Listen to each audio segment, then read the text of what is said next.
दोस्तों आज भारत और ऑस्ट्रेलिया के बीच में WTC फाइनल का दूसरा दिन खेला गया और आज का दिन बेहद ही रोमांचक रहा। तो ऐसे में आज हम आपको इस वीडियो में बताएंगे भारत और ऑस्ट्रेलिया के बीच खेले गए WTC फाइनल के दूसरे दिन की पूरी हाईलाइट। तो आप इस वीडियो को अंत तक जरूर देखिएगा।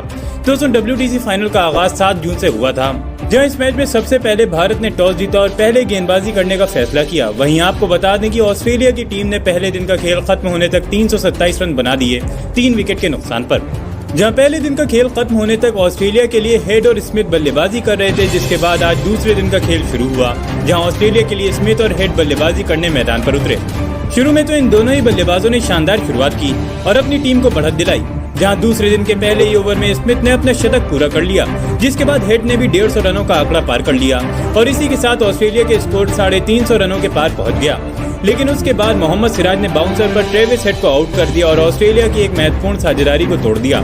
जहां आपको बता दें कि हेड ने 163 रन बनाए, जिसके बाद बल्लेबाजी करने आए ग्रीन, जो ज्यादा देर नहीं टिक पाए और ग्रीन को शमी ने आउट कर दिया। जहां ग्रीन ने 6 रन बनाए, जिसके बाद स्मिथ और स्टार्क ने ऑस्ट्रेलिया की पारी को संभाला। लेकिन उसके बाद शार्दुल ठाकुर ने स्टीवन स्मिथ को क्लीन बोल्ड कर दिया। जहां आपको बता दें कि स्मिथ ने ऑस्ट्रेलिया के लिए 121 रनों की शतकीय पारी खेली, जिसके बाद अक्षर पटेल के शानदार थ्रो ने स्टार्क को भी 5 रनों के स्कोर पर रन आउट कर दिया। और अब क्रीज पर थे ऑस्ट्रेलिया के 2 नए बल्लेबाज एलेक्स कैरी और कप्तान पैट कमिंस, जिसके बाद इन दोनों बल्लेबाजों ने मिलकर ऑस्ट्रेलिया की पारी को संभाला और ऑस्ट्रेलिया के लिए अर्धशतकीय साझेदारी भी पूरी कर ली।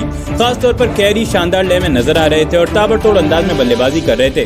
लेकिन जडेजा की गेंद पर कैरी रिवर्स स्वीप लगाने के चक्कर में LBW आउट हो गए, जिसके बाद ऑस्ट्रेलिया की टीम की पारी संभल ही नहीं पाई और भारत के गेंदबाजों ने ऑस्ट्रेलिया को लगातार विकेट चटका दिए और ऑस्ट्रेलिया की टीम को 469 के स्कोर पर ऑल आउट कर दिया। तो वहीं भारत के लिए सिराज ने सबसे ज्यादा 4 विकेट लिए। इसके अलावा शमी और ठाकुर ने 2-2 विकेट लिए। जिसके बाद भारत की टीम अपनी पहली पारी में बल्लेबाजी करने मैदान पर उतरी, जहां भारत के लिए रोहित शर्मा और शुभमन गिल पारी की शुरुआत करने मैदान पर उतरे। जहां शुरू में ही रोहित शर्मा और शुभमन गिल दोनों ने भारत को अच्छी शुरुआत दिलाई और दोनों ही बल्लेबाज शुरू से ही अटैकिंग क्रिकेट खेलते दिखे।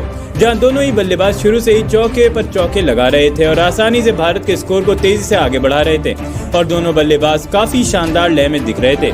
लेकिन उसके बाद छठे ओवर में पैट कमिंस ने भारत को एक और बड़ा झटका दे दिया और भारत के कप्तान रोहित शर्मा को आउट करके भारत को पहला झटका दिया।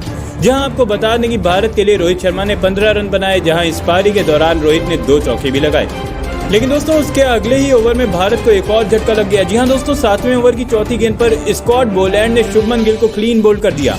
आपको बता दें कि शुभमन गिल ने भारत के लिए 13 रन बनाए 15 गेंदों का सामना करते हुए।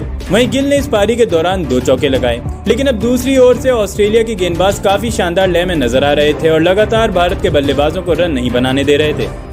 और अब भारत के लिए क्रीज पर 2 नए बल्लेबाज विराट कोहली और चेतेश्वर पुजारा थे। लेकिन दूसरी ओर से स्कॉट बोलैंड और पैट कमिंस भारत के बल्लेबाजों को परेशान कर रहे थे। तो वहीं दूसरी ओर कोहली और पुजारा डिफेंसिव अप्रोच से बल्लेबाजी कर रहे थे और सेशन को निकालने की कोशिश कर रहे थे और इस तरह से भारत ने सेकंड सेशन खत्म होने तक 37 रन बना लिए 2 विकेट के नुकसान पर। जिसके बाद थर्ड सेशन में एक बार फिर दोनों मैदान पर उतरे, जहां भारत के लिए कोहली और पुजारा एक बार फिर टी सेशन के बाद बल्लेबाजी करने आए। जिसके बाद इन दोनों ने धीरे धीरे सिंगल डबल से भारत की पारी को आगे बढ़ाया। लेकिन 50 के स्कोर पर कैमरन ग्रीन पुजारा को क्लीन बोल्ड कर दिया और भारत को तीसरा झटका दे दिया। आपको बता दें पुजारा ने भारत के लिए 14 रन बनाए और अब टीम इंडिया पूरी तरह से दबाव में थी। वहीं उसके बाद बल्लेबाजी करने उतरे अजिंक्य रहाणे, जिसके बाद रहाणे और कोहली ने भारत की पारी को संभाला और अब इन दोनों बल्लेबाजों पर भारत की उम्मीदें टिकी हुई थीं। लेकिन दूसरी ओर से ऑस्ट्रेलिया के गेंदबाज खतरनाक गेंदबाजी कर रहे थे, लेकिन कोहली ज्यादा देर तक टिक नहीं पाए और 71 रन के स्कोर पर स्टार्क ने भारत को सबसे बड़ा झटका दे दिया और विराट कोहली को आउट कर दिया।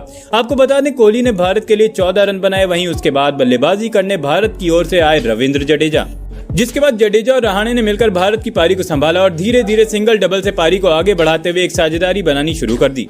खास तौर पर जडेजा शानदार लय में नजर आ रहे थे और वो आसानी से ऑस्ट्रेलिया के गेंदबाजों को चौके पर चौके लगा रहे थे। तो वहीं रहाणे भी जडेजा के अच्छी तरह से साथ निभा रहे थे। जहां देखते ही देखते इन दोनों बल्लेबाजों ने भारत के स्कोर को 100 रनों के पार पहुंचा दिया। वहीं इसके बाद भी ये दोनों बल्लेबाज नहीं रुके और भारत की पारी को इन दोनों ने निरंतर रूप से आगे बढ़ाया। जहां सिंगल डबल से ये दोनों पारी को आगे बढ़ा ही रहे थे, तो वहीं खराब गेंद मिलने पर उसे ये दोनों बाउंड्री में कन्वर्ट भी कर रहे थे। जिसके बाद इन दोनों ने देखते ही देखते अर्धशतकीय साझेदारी पूरी कर ली। जिसके बाद जडेजा शानदार लय में नजर आ रहे थे और तेजी से अपने अर्धशतक की ओर तेजी से बढ़ रहे थे।